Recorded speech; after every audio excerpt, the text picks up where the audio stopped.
Turn the clock back, and it's 2019. I'm in the theater. I'm stoked to see Star Wars Episode 9, The Rise of Skywalker, the end of the saga, the culmination of decades of storytelling. The excitement was palpable, but somehow, Palpatine returned. And somehow, Star Wars was set to fall off of a cliff. Disney had bungled the most prestigious brand in sci-fi, but today we're gonna look at how its next installment could finally break the Disney Star Wars curse once and for all. The Force Awakens was familiar. The Last Jedi was divisive, visually striking and daring, but also featuring Space Atlantic City and Super Leia. And The Rise of Skywalker was, well, yeah. More misfires with the likes of the Book of Boba Fett has left Disney reeling with one of the most famous IPs ever. The magic that once defined the galaxy far, far away has been flickering, dimming with each new release that seems more like a corporate checkbox than an actual inspired story. Now, streaming entities like Andor and The Mandalorian have shown the ceiling can be high, but Star Wars needs to be an event again. And believe it or not, the upcoming film Star Wars Starfighter might just be the one to accomplish that. Now, the most immediate reason, I believe, lies in the kind of story that Starfighter wants to tell. It's not a sequel, it's not a prequel, it's not connected to the Skywalker family tree, so that alone is worth celebrating, right? This film represents something we haven't seen in Star Wars cinema for years, a truly clean slate. It's set in a previously unexplored corner of the galaxy within a timeline that's not beholden to any real existing lore. So that means no legacy baggage, no recycled beats, no pressure to make every scene a reference to something else and point at the screen and say, I remember that from the other movie. Now, the creative team is free to imagine, to world build, to surprise, and in a franchise that's grown increasingly risk-averse, that freedom may actually be its greatest weapon. Now, Shawn Levy, the director behind the project, is a fascinating choice. He's not a Star Wars veteran, but that might be exactly why his involvement is so promising. His filmography shows a clear love for character-driven adventure, and what he brings isn't some detached reverence for the franchise, it's simply curiosity. He doesn't want to imitate Star Wars, he wants to discover what still makes it tick. And surrounding himself with people like cinematographer Claudio Miranda shows he's serious about breaking visual ground as well. Miranda's one of the boldest visual storytellers and minds working today. He's known for his groundbreaking work on Top Gun Maverick and Tron Legacy, where he pushed the boundaries of motion and light, making cockpit scenes pulse with tension and environments all feel very alive. Starfighter is the perfect playground for that sensibility. And the very title of the film implies a focus on ships, aerial battles, and the kinetic thrill of a flight. So if Miranda can inject the same visceral, immersive energy into this movie, well, we're looking at a Star Wars film that might not just tell a good story, it might make us feel like we're inside it as well. We all want to be kids sitting behind an X-Wing after all, don't we? And that brings us to the cast. At the center is Ryan Gosling, and he's joined by a surprisingly eclectic and refreshingly unexpected ensemble. Amy Adams, Aaron Pierre, Matt Smith, Mia Goth, Jamel Westman, Simon Bird, and Daniel Ings round out a cast that doesn't feel like franchise filler. It feels pretty intentional if you ask me. It's strategic. Gosling brings introspective charisma, Adams has that gravity and vulnerability you need, Pierre adds quiet strength and some emotional intensity.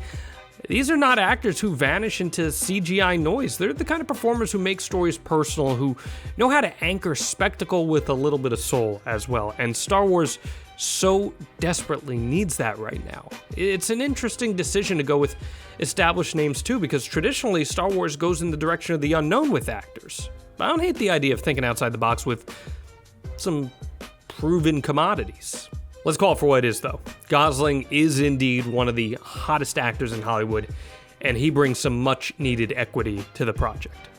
Now, of course, that means the stakes are higher than ever. He and the rest of the crew have to deliver, but I think they're owed the benefit of the doubt. Let's change up the formula a little bit, right? For too long, Star Wars films have relied on archetypes without the nuance to make them actually matter. They've asked audiences to care because of legacy, not because of the actual character. Remember what happened to Finn? But Starfighter, which is written by Jonathan Tropper, promises something much different. His reputation comes from emotionally rich storytelling. His scripts are thoughtful, they're introspective, and they're focused on relationships. So if he brings that same energy here, we could be getting a Star Wars movie where the action isn't just loud, it's meaningful, and choices aren't predictable, they're human. That's the kind of emotional authenticity that's been missing from the galaxy far, far away for so many years now. And maybe that's the true heart of why this film could actually break the Disney curse. It's trying to make Star Wars feel new again. They're not reinventing the wheel. Instead, they're remembering what the wheel was used for in the first place. Adventure, emotion, mystery, awe. And all that starts with the story, but it deepens with the setting. And from everything we know, Starfighter is taking us somewhere completely different. It's likely not going to be Tatooine. We're not going to be dumped into another desert or jungle planet with a different name, but the same aesthetic.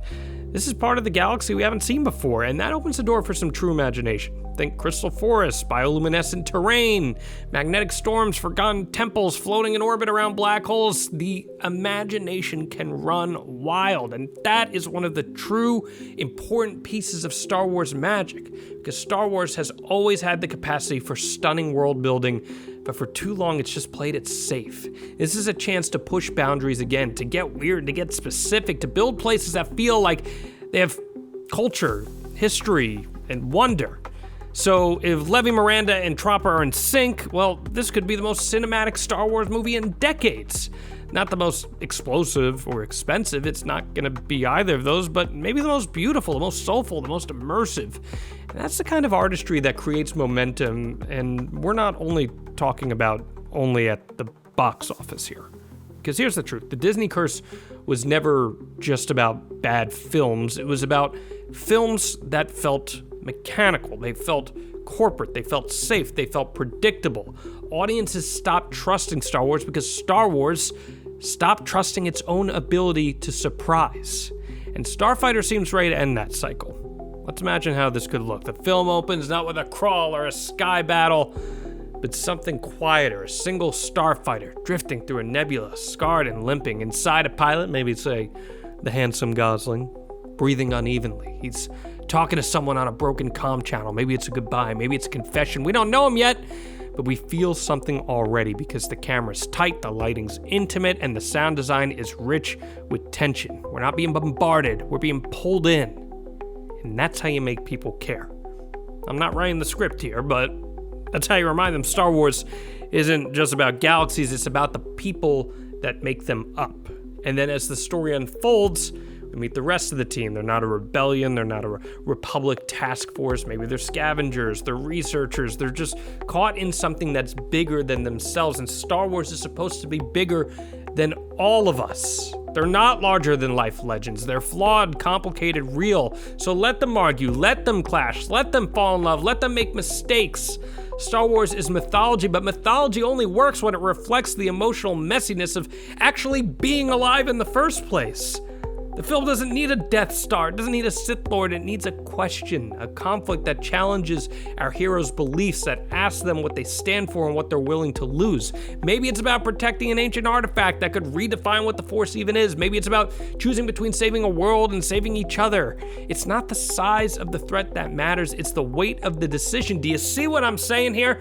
That's where Star Wars has always been at its best, not when it's blowing things up for the sake of it, or when stormtroopers are flying, but when it's making characters choose between hope and fear. Now imagine those choices playing out against Miranda's visuals, flight scenes that look like ballet, planets that look like nothing we've seen before, spaceships designed with the elegance of modern sculpture, the color palette shifting as the emotional tone shifts, cool blues during moments of doubt, fiery reds in moments of conflict, soft whites during reconciliation. This isn't just style, my friends, this is storytelling, and all of this builds to a final act that isn't about victory, it's about growth. Maybe the heroes don't save the day in the way we expect, maybe they lose, maybe they walk away changed, wounded, wiser, maybe that's the victory. That's what Star Wars The Last Jedi was trying to accomplish. but then Reddit ended up writing The Rise of Skywalker. That's the mark of a film that means something. So if Starfighter pulls this off, it does more than just fix a franchise. It actually opens the door, and it gives Lucasfilm the confidence to greenlight other original stories, to explore narratives about pilots, smugglers, senators, monks, healers, poets, anyone. It proves that Star Wars can survive without the Skywalkers, and that it can still evolve. That's what makes this moment so critical. It's not only another film in the catalog, this is a crossroads, and if it succeeds, it redefines the roadmap for what Star Wars movies can actually be. But if it fails, well, it could send the brand spiraling back into nostalgia-driven safety. We know there is an entire universe forming in the post-Return of the Jedi world on the streaming side of things. We know The Mandalorian and Grogu is on the way to theaters. We know another trilogy involving Daisy Ridley returning as Rey is in the works as well. But right now, for the first time in a long time, hope feels earned. Or at least, I hope that hope becomes earned. Because this may not necessarily be a cash grab. It's actually a creative risk, and risks are how legends are born. Don't count this one out. Pay attention to the tone, not just the title. Does it feel familiar? Does it feel alive?